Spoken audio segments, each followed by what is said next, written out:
In this problem, we have the probability model for a discrete random variable. We have the 6 values the random variable can take on, and the probability that it has that value. So to calculate the mean, we need to take the sum of all 6 of those values times their probabilities. The first profit is negative 100, and we multiply that by the probability 0.2. Then we add the next profit, 0 times the probability of 0.14, and so on. But I'm going to show you how to do this on the calculator quickly. If you press the Stat button and then Enter, these are your list. In list 1, we're going to type in all the expected profits. Then we're going to press Over and type all the probabilities into list 2. Now we're going to press the Stat button again and go over to Calculate and enter on 1 var statistics. So it says, what list do you want to use? We're going to use list 1 because that's where our expected profits are stored. For frequency, we're going to put list 2 by pressing second 2. This tells the calculator to use the probabilities stored in list 2 as the frequencies. Now when we press enter on calculate, this first value here, 123, is our mean. We're going to calculate the variance, and then we can take the square root to get our standard deviation of our random variable. So to calculate variance, we're going to use this formula. Here's how you use it. You take each of your expected profits, subtract the mean profit, and then square that. Then multiply it by the probability. And you have to do that for every expected profit and add them all up. So our first expected profit is negative 100. And we're going to subtract the mean, which is 123.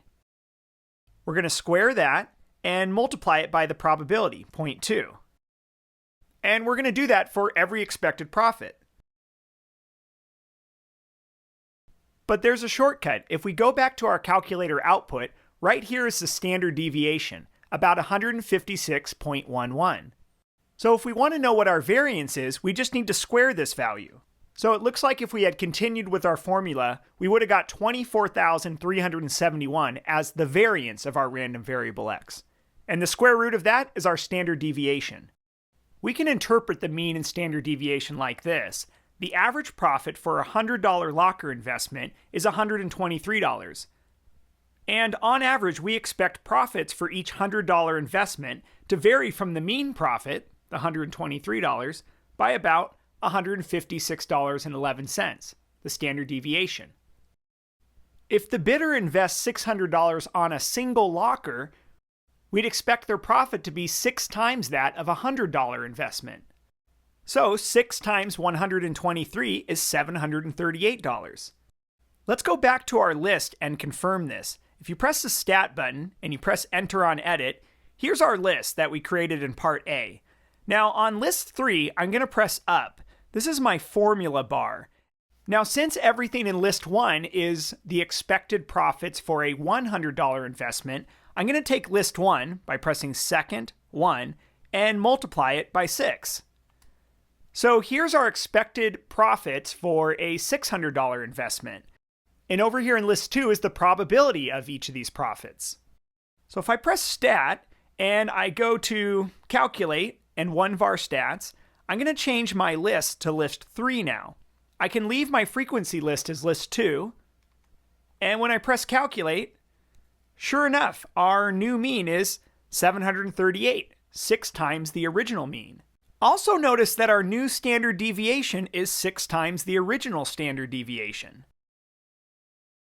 When we multiplied all the expected profits by 6, it's called a transformation of a random variable. And measures of center, like the mean, and measures of spread, like the standard deviation, are affected by multiplication transformations by just being multiplied themselves. So once we found the mean and standard deviation in Part A, it became very easy to find them in Part B. And our interpretations are very similar to what we saw in Part A. The average profit for a $600 locker investment is $738. Each time the bidder invests $600 on a locker, we expect their profit to differ on average from the mean by about $936.67. The bidder is still investing $600, but in a different way. He's making 6 independent investments of $100. Since each locker's profit is an independent variable, we're going to be combining 6 independent variables. This is different than a linear transformation where we just multiply everything by 6. Our mean total profit is going to be the mean of our 6 independent random variables. So for the mean, it actually is the same as multiplying everything by 6. So we end up with the same mean we found in part B. When adding independent random variables, you can't add the standard deviations. You have to add the variances. So let's start by calculating the variance of our total profit. We found the variance in part A. It was 24,371. So if we multiply that number by 6, we get 146,226. To get the standard deviation of our total profit, we'll take the square root of the variance we just calculated, and we end up with $382.40. Let's interpret these values. We expect a total average profit of $738 from an investment of 6 $100 lockers.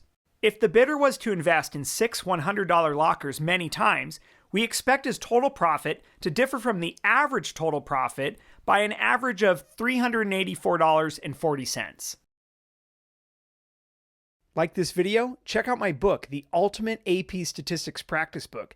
It's got 100 problems, all with videos just like this. You can pick it up on Amazon.com.